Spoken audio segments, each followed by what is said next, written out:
কেন্দ্ৰীয় বাজেটত অসমক আকৌ মাহিয়াৰ চকুৰে চালে কেন্দ্ৰই।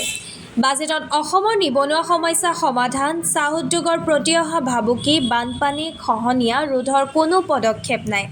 কেন্দ্ৰীয় বাজেটখন সম্পূৰ্ণ জনবিৰোধী আৰু পুঁজিপতিৰ বাজেট। সাধাৰণ মানুহৰ বাবে বিশেষ সকাহ নাই। কেঞ্চাৰ ৰোগৰ ১৭ বিধ ঔষধৰ দাম কমোৱাৰ ফলত কেঞ্চাৰ ৰোগী উপকৃত হ'ব যদিও ভাৰতৰ কোটি কোটি জনতাই গ্ৰহণ কৰি থকা প্ৰায় ৮,০০০ ঔষধৰ দাম কমা নাই। এই বাজেটত নিয়োগ সৃষ্টি, মূল্যবৃদ্ধি ৰোধ বা দুখীয়া শ্ৰেণীৰ বাবে সুনিৰ্দিষ্ট আঁচনিৰ অভাৱ। কেন্দ্ৰীয় বাজেট সন্দৰ্ভত আজি তেজপুৰত এইদৰে প্ৰতিক্ৰিয়া প্ৰকাশ কৰে কংগ্ৰেছ নেতা ৰিপুণ বৰাই। এই প্ৰেছ মিটটো বেচিকেলি যোৱাকালি কেন্দ্ৰীয় বিত্তমন্ত্ৰীয়ে 2026-2027 কাৰণে গোটেই আমাৰ দেশৰ কাৰণে যিখন বাজেট দাখিল কৰিলে, সেই বাজেটখনৰ ওপৰত আমি দলীয় প্ৰতিক্ৰিয়া আজি প্ৰকাশ কৰিলোঁ। বাজেটখন হৈছে জনবিৰোধী বাজেট। এইখন কোনো দৰিদ্ৰ ৰাইজৰ বাজেট নহয়, জনবিৰোধী বাজেট। আৰু বাজেটখনৰ সকলোবিলাকতেই নিৰ্মলা সীতাৰমণৰ বাক্যবিলাক খুব সুন্দৰ, উপমাবিলাক খুব সুন্দৰ। তেওঁলোকে বিকশিত ভাৰত কৰিম বুলি কৈছে, বৰ সুন্দৰ সুন্দৰ কথা, অভিলাষী আঁচনি। কিন্তু বাস্তৱিকতে যদি চোৱা যায়, এই বাজেটখনে কেৱল কৰ্পোৰেট গোষ্ঠীৰ বাজেট, যিখন গতানুগতিক বিজেপিৰ বন্ধু হৈছে কৰ্পোৰেট গোষ্ঠী। এটা সোঁহাত আদানী, আনটো হাত আম্বানী। গতিকে এই আদানী আম্বানীকে ধৰি যিমান কৰ্পোৰেট গোষ্ঠী আছে, দেশৰ ৫০টা পুঁজিপতি পৰিয়াল, এইসকলৰ স্বাৰ্থ সুৰক্ষিত কৰিবৰ কাৰণেই বাজেটত বিভিন্ন প্ৰভিজন আছে, আমাৰ দৰিদ্ৰ ৰাইজৰ নাই। আজি ৮,০০০ বিধ ঔষধ বজাৰত প্ৰচলিত, তাৰে ভিতৰত মাত্ৰ কেঞ্চাৰ ৰোগৰ ১৭ বিধ ঔষধৰ দামহে কমাবলৈ ঠিক কৰিছে। হুৱেৰেজ বিগত বিজেপিৰ কালত ৮,০০০ বিধ ঔষধৰ দাম বৃদ্ধি হৈছে। গতিকে ইয়াত এই ১৭ বিধ ঔষধৰ দাম অকল কেঞ্চাৰ পেচেণ্টৰ দাম কমালে হয়, কেঞ্চাৰ পেচেণ্টসকল উপকৃত হ'ব, কিন্তু বাকী আমাৰ ১৪০ কোটি মানুহ যোনে বাকীবিলাক ঔষধ ব্যৱহাৰ কৰে, তেওঁলোকৰ কাৰণে কোনো ব্যৱস্থা নাই। ঠিক একেদৰে যদি আপোনালোকে বাজেটখনত মই বাকীবিলাক কথা নকওঁ, আমাৰ অসমৰ বেলিকা সম্পূৰ্ণৰূপে আমাক বাজেটখনত মাহিয়াৰ দৃষ্টিৰে চাইছে।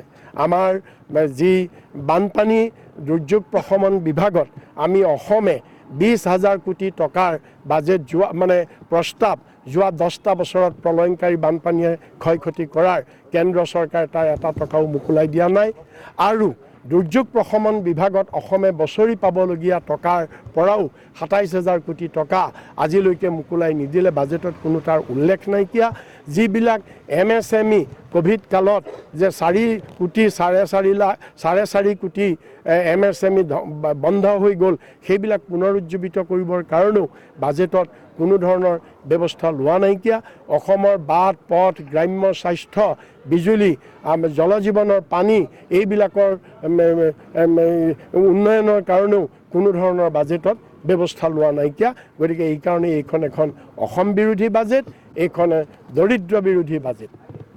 আগন্তুক বিধানসভা নিৰ্বাচনৰ বাবে কংগ্ৰেছ সম্পূৰ্ণ সাজু হৈছে বুলি মন্তব্য কৰি ৰিপুণ বৰাই কয় যে বিৰোধী দলসমূহৰ মাজত আসন ভাগ বতৰোৱাৰ বিষয়ত চূড়ান্ত সিদ্ধান্ত হোৱা নাই যদিও বিৰোধী ঐক্যৰ বিষয়ত আলোচনা খুব সুন্দৰভাৱে আগবাঢ়িছে আৰু অতি শীঘ্ৰেই অসমৰ ৰাইজে ফলাফল দেখিবলৈ পাব।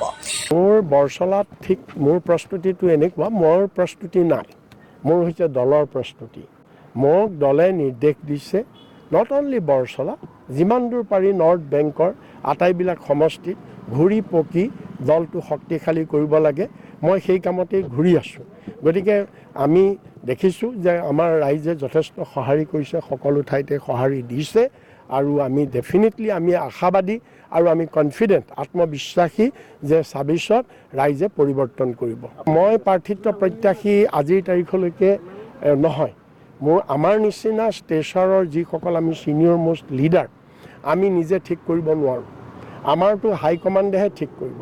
হাইকমাণ্ডে যদি কয় যে ইলেকশ্যন খেলিব লাগে, বা যদি কয় যে no' you can not fight election, তুমি কেম্পেইন কৰা, কেম্পেইনিঙত থাকা, আমি সেইটো মানিব লাগিব। খালি এতিয়া আমি দলৰ প্ৰস্তুতিহে আমি কৰি আছোঁ। বিৰোধী ঐক্য কি হৈছেগে? বিৰোধী ঐক্য একদম সুন্দৰ হৈছে। যোৱাকালি অখিল গগৈ আৰু আমাৰ সভাপতিয়ে ২ ঘণ্টা 1-to-1 টক হৈছে। সকলোবিলাক ডিফাৰেঞ্চ শ্বৰ্ট আউট হৈছে আৰু সোনকালেই ভাল ৰিজাল্ট ওলাব। 8 ফেব্ৰুৱাৰীত গৌৰৱ গগৈ পাকিস্তান কানেকশ্যন ফাদিল হ'ব বুলি মুখ্যমন্ত্ৰীয়ে কৰা দাবীৰ সন্দৰ্ভত ৰিপুণ বৰাৰ মন্তব্য। মুখ্যমন্ত্ৰীৰ 8 ফেব্ৰুৱাৰীৰ দাবী, দেৱালীত নুফুটা বম হ'ব। আৰু কিমান শুনিব, এতিয়া আমাৰ যে এই দুৰ্গা পূজাত দেৱালীত কিছুমান বম ফুটাই নহয় সৰু সৰু ল'ৰা ছোৱালীয়ে, যেতিয়া নুফুটে কি কয়, এইটো ফুচুকা বম বুলি কয়, হয়নে? ল'ৰা ছোৱালীয়ে হাঁহে এইটো ফুচুকা বম। এতিয়া হিমন্ত বিশ্বৰো 8 ফেব্ৰুৱাৰীটো এটা ফুচুকা বম হ'ব, তাৰ বাহিৰে একো নহয়। হাইলাকান্দিত 522টা পৰিয়ালক উচ্ছেদ কৰিব। উচ্ছেদটো 522টাটো বাদ দিয়ক, এতিয়া হাজাৰ হাজাৰ পৰিয়াল উচ্ছেদ কৰিছে এজন মুখ্যমন্ত্ৰীয়ে। এইটো তেওঁ গোটেইখন মানে দেশত এতিয়া আইন নাই, দেশত গণতন্ত্ৰ নাই। বৰ্তমান হিমন্ত বিশ্ব শৰ্মাৰ ৰাজকীয় শাসন চলিছে। তেওঁ য'ত ইচ্ছা উচ্ছেদ, য'ত ইচ্ছা ঘৰ ভাঙিব, য'ত ইচ্ছা মন্দিৰ ভাঙিব, মছজিদ ভাঙিব, এইটো চলি আছে। গতিকে হাইলাকান্দি কিয়, অসমৰ সকলো ঠাইতে এইবিলাক হ'ব বুলি আমি ভাবিছোঁ। আৰু য'তেই তেওঁ গম পায় যে এইবিলাকে মানুহে বিজেপিক ভোট নিদিয়ে, তাতেই তেওঁ এই হামলাটো আৰম্ভ কৰিব।